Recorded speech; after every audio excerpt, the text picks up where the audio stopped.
deliberate and direct killing of human beings in the initial phase of his or her existence at any time from conception to birth. An overwhelming number of young girls and women are having an abortion. Currently, girls as young as 8 are indulging in active sex, leading to pregnancies, some of which end up losing their lives due to abortions. Research shows research research shows a disturbing data on abortion presented at the sensitization organized workshops by health organizations states that abortion rates put Africa in the lead with 97%, Latin America 95%, Asia 40, and Eastern Europe 13, respectively. For, for some, it's an unthinkable act, but for others, abortion seems to be the only way out of an unplanned pregnancy and an impossible to negotiate future. The top three reasons these women cite for not being able to continue their pregnancies and give birth are financial instability, negative impact on the mother's life, and rape. High school students or a single woman earning just a living to live independently may lack the resources to cover the initial high costs associated with pregnancy, birth, and childbearing, especially if they do not have health insurance. Saving for a baby is one thing, but an unplanned pregnancy places a huge financial burden on a woman who cannot afford to care for an infant, not alone pay for the necessary antenatal visits that will ensure a healthy fetal development. Taken to a face value, this reason may sound self-centered, but a pregnancy that occurs in the wrong place and at the wrong time can have a lifelong impact on the woman's ability to raise a family and earn a living. Less than half of teens who become mothers before age 8 graduate from high school. College students who become pregnant and give birth are also much less likely to complete their education. Employed single women who become pregnant face interruption of their job and careers.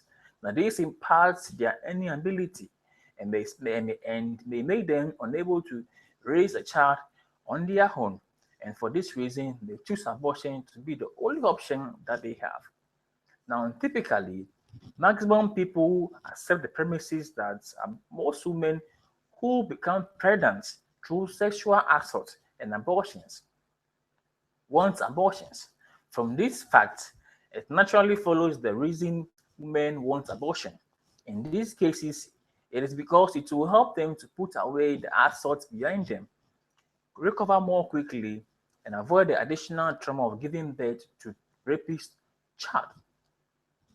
The adverse effects of legal abortion on women we see more and more coming to the front as a particular important human rights issue. The immediate consequence of abortion is the lack of damage to the woman's reproductive organ and her future ability to have children may be emotional, physical, psychological, social, and medical. The consequences are long-lasting destructive. She can experience shock or horror. She can experience sense of loss and grief and can be filled with guilt. But at this stage, she will begin to develop post-abortion syndrome and her behavior can change deeply.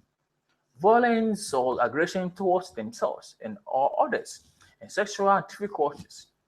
Now, in tackling this issue, I believe the need for abortion will be reduced by reducing the number of unwanted pregnancies, and these steps can also help. One, make contraceptives more easily available.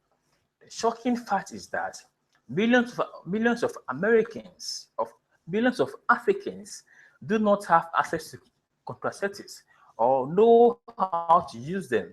For many others, they are very expensive. Give young people a better teacher than experience. Sex education provide young people with a comprehensive understanding of the facts and a basic element of sexual education.